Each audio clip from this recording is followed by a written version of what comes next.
Hello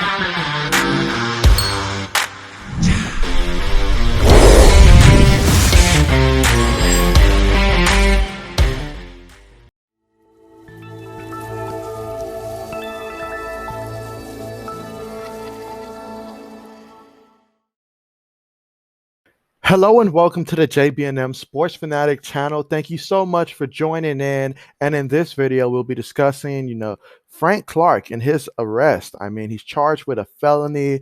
And so after allegedly carrying a Uzi and a Lambo SUV.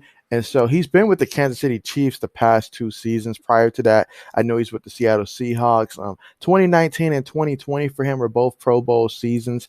As in 2019, he had a total of 37 tackles along with 8 sacks. And in 2020, for the Kansas City Chiefs, he had a total of 29 tackles and 6 sacks. Both of those seasons, of course, Kansas City made it to the Super Bowl, and he definitely played a huge role in that defense in terms of, helping the offense out when they needed key stops and things like that. 2019, they won the Super Bowl, so he was a part of that team. Prior to that, though, with the Seattle Seahawks, I feel like he had 2 of his best seasons for sure with the Seahawks, although it didn't result in Pro Bowls for him. But I mean, he had a season in which he had 13 sacks back in 2018. And in 2016, he had 10 sacks as well, not to mention 2017. He had 9 sacks that year also. So certainly someone that gets after the quarterback. And this is definitely a key guy for the Chiefs in terms of getting after the quarterback, which is important when your team is a team that constantly plays with the lead, or can put up points the way that the Kansas City Chiefs can put up points. So opposing quarterbacks constantly have to throw the ball. But with that being said, though, yeah, NFL superstar Frank Clark is now facing up to 3 years behind bars after persecutors hit him with a felony charge of possession of an assault weapon as of today, which is Friday at the time of this video. Thanks to TMZ Sports for reporting this right here. And they said that they broke the story. Clark was arrested back, in June 20th after cops say they saw an Uzi and his Lambo SUV during a routine traffic stop. So it always starts, it seems like, with a routine traffic stop. And officers say that the firearm was sitting inside of an open duffel bag in the ride, so they arrested the 28-year-old Chiefs pass rusher.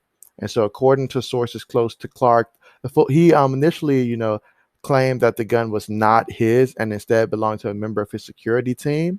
And so prosecutors, though, clearly weren't buying that and charging him with a felony Friday. If convicted, he still hasn't convicted yet. But if convicted, Clark faces up to 3 years behind bars. So the 2-time Pro Bowler is due in court, next week after a hearing on the matter. Clark is one of obviously the Chiefs' best, players on defense. He's logged 14 sacks since coming to Kansas City in 2019 and is in the middle of a 5-year, $104 million contract. So that's a lot of money right there on the table. And so obviously this is a very serious situation, for him that exceeds outside of football. But certainly, I mean, you hate to see stuff like this. You work so hard to get in this position your entire life. Now, obviously, he's not convicted yet. So I will go ahead and, clarify that part right there. He's not convicted yet, but if he is, he could be looking up to 3 years behind bars. So obviously, this is something that for the Kansas City Chiefs, this is extremely important in terms of you want to monitor this situation and see if, he's going to be, able to be a part of the team's futures. He was a huge part. And this late into free agency, it'd be hard to bring in someone else that can come in and give you the production that he certainly, provides for the Chiefs. So this would be a big loss, in terms of getting after the quarterback. Shouldn't change their expectations for the season, as they've got guys on the roster who could potentially step up in his absence. And so it's just going to be a matter of, monitoring the situation, paying attention throughout camp, seeing, who's getting these extra reps here, if they are available and things such as that. But here you have it. And again, this is, according to TMZ Sports right now. And as they were the ones to break this, so there you have it. But thank you so much for joining me for this video. And if you made it this far into the video, go ahead and press that subscribe button. Definitely a great way to help support the channel. And therefore, you'll be kept up to date whenever there's NFL related content, NBA related content, or even, some college related news as well in terms of college football and basketball. But with that being said, thank you so much for watching me for this video and hope you guys, will join me next time. Take care.